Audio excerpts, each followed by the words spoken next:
कर दिया जाता तो यहाँ पर इतनी जगह नहीं है। इसलिए अपने तमाम महासंघों के, फेडरेशन के राष्ट्रीय महासचिवों से और अध्यक्षों से विनम्रता पूर्वक माफी मांगते हुए कि ये प्रोग्राम सिर्फ इसलिए बनाया गया था अचानक, ताकि आज जो है माननीय कांसीराम साहब का आज जन्मदिन जो है सेलिब्रेट किया जा सके।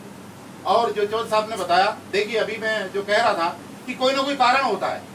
बहुत सारे लोग, संजय सिंह साहब, जब हम कांग्रेस के लोगों को बुलाते थे तो लोग कहते थे कि भाई कांग्रेस वालों को बुला रहे हैं, शायद फेडरेशन के कुछ नेताओं को कांग्रेस का टिकट चाहिए। जब बड़े बड़े प्रोग्राम हुए अंतर्राष्ट्रीय स्तर पे तो लोग ये कहते थे। फिर बीजेपी वालों को बुलाने लगे तो लोग कहने लगे भाई बीजेपी वालों के साथ जो है कुछ साठगांठ जरूर हो गई है। लेकिन आज ही कुछ लोग जो है पचा नहीं पाएंगे कि डॉक्टर संजय सिंह यहाँ पर फेडरेशन के दफ्तर में कैसे क्यों गलत कह रहा हूं। लेकिन मैं आपको एक बात बताना चाहता हूं दोस्तों, देश की आजादी के 72 साल के अंदर तमाम तरीके की सरकारें आई और तमाम तरीके की सरकारें गई। बहुत सारे राजनीतिक दल बने, हम लोगों का भी अपना राजनीतिक दल जिसमें हमने पूरा जीवन लगाया, जिसको हम अपनी बहुजन समाज पार्टी कहते हैं, जिसका अभी बखान भी हो रहा था। लेकिन मैं एक बात शिद्दत के साथ कहता हूं कि आप जिस लेटर हेड को बनाते हैं, जिस लेटर हेड पैड पर आप अपनी डिमांड पिछले पूरे जीवन में लिख लिख करके देते रहे हो, उसमें जो 3 शब्द हम लिखते हैं, शिक्षित बनो, संगठित रहो, संघर्ष करो, तीनों शब्द है ना। इन 72 साल के अंदर शिक्षा के ऊपर अगर किसी सरकार ने काम किया है और बाबा साहब के विजन को वास्तव में धरातल पर लाने का काम किसी सरकार ने देश के अंदर किया है तो वो सिर्फ और सिर्फ आम आदमी पार्टी की केजरीवाल। शिक्षित बनने के बाद कैसे संगठित हुआ जाता है और संगठित होने के बाद किस तरीके से अपने अधिकारों के लिए संघर्ष किया जाता है।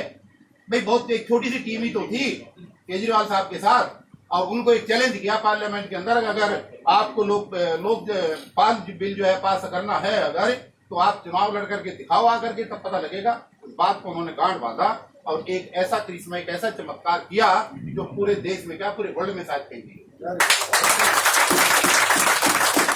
मैं ये आज आप लोगों को ये बताना चाहता हूं कि आज इस घटना के पीछे सोच बदलने का जो मेन कारण ये है कि बाबा साहब के सपने को इस देश के अंदर अगर साकार करने का प्रयास किसी सरकार ने किया है तो आम आदमी पार्टी केजरीवाल सरकार ने किया है। और हम चाहते हैं कि इस देश में अगर बाबा साहब के सपने को सही रूप में आगे बढ़ाना है तो तभी हो सकता है जब इस देश के प्रधानमंत्री आदरणीय केजरीवाल जी बने, तभी हो सकता है। और वो तब होगा, देखिए अभी बात हो रही थी भाई हमारे तो बहुत सारे सांसद हैं वहां पर, हमारे कितनी बार SC/ST के विरुद्ध वहां पर जो है चीजें होती हैं, कोई नहीं बोलता, हमारे लोग नहीं बोलते। लेकिन अगर हमें एक ऐसा बहादुर शेर मिल रहा है जो हमारी बात को पार्लियामेंट के अंदर कहते भी हैं, लड़ते भी हैं, दिल से भी हैं, अगर संजय सिंह जी जैसे मिल रहे हैं तो आम आदमी पार्टी की जैसी तो नहीं। इसलिए हमें भी समय के अनुसार अपनी सोच में परिवर्तन करना धीरे धीरे शुरू करना चाहिए।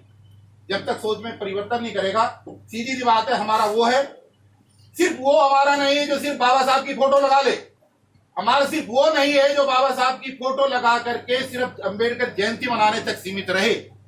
हमारा वो है, हमारा वो राजनीतिक दल है, हमारा वो नेता है जो बाबा साहब के शिक्षित बनो, संगठित रहो, संघर्ष करो के नारे को इस देश के अंदर साकार करेगा, वो हमारा है और उसी राजनीतिक दल का साथ में देना चाहिए। तो आज जो ये एक नया परिवर्तन हुआ है जिसकी आज रात भर चर्चा होगी, कल पूरे देश में चर्चा होगी, करोड़ों लोगों तक ये मैसेज जाएगा। तो मेरी सभी संगठनों के प्रतिनिधियों से गुजारिश है कि जब लोग आपसे ये पूछें और लोग आपसे ये कहें कि यार ऐसा क्या कारण था जो डॉक्टर संजय सिंह को फेडरेशन के दफ्तर में बुलाया गया और उनको जो है सम्मान दिया गया, तो उनसे एक बात कह देना कि ये डॉक्टर संजय सिंह को नहीं बुलाया गया, ये आम आदमी पार्टी को नहीं बुलाया गया, बाकी बाबा साहब के सपने को शिक्षा के क्षेत्र में साकार करने वाली पार्टी के प्रतिनिधि को बुलाया गया जो संसद के अंदर हमारे लिए लड़ता है, जो संसद में हमारी आवाज उठाता है, और हम उसी का साथ देंगे जो हमारे मुद्दों को लेकर के संसद में आवाज उठाएगा। हमारे वो नहीं है जो हमारी जाति से, हमारे वो नहीं है जो हमारी धर्म से है, हमारे वो नहीं है जो हमारी पार्टियों से है, हमारे वो हैं जो हमारी आवाज को राष्ट्रीय पटल पर संसद के अंदर शेर की तरह उठाने का काम करेंगे। तो एक बार पुनः आप सभी साथियों का एक शॉर्ट नोटिस के अंदर बिना कोई मैसेज डाले हुए आप लोगों को बुलाया गया। आप तमाम साथी अपने संगठनों के प्रतिनिधियों के तौर पे यहाँ पर उपस्थित हुए। मैं तमाम साथियों का आपका धन्यवाद करता हूँ और विशेष रूप से धन्यवाद मैडम जी का, क्योंकि हम तो मिलते ही रहते हैं कहीं ना कहीं। आज आपके भी दर्शन होंगे, अगर कभी ये नहीं होंगे चले जाएंगे तो चाहे तो मिल ही जाएगी कम से कम। ठीक है, आप दोनों लोग आए, आपका बहुत बहुत धन्यवाद। और धन्यवाद शंभू जी का। शंभू जी हमारे जो है बहुत बढ़िया पिलर हैं, जो सारी चीजों को बहुत अच्छी तरीके से मैनेज करते हैं, उनका भी बहुत बहुत धन्यवाद। आज का ये प्रोग्राम यही पर हम समापन करते हुए पुनः आप सभी का अभिनंदन, आप सभी का धन्यवाद। जब आप करें यही होगा। सब लोग जो है चाय वगैरह पी करके जाए, ले करके जाए।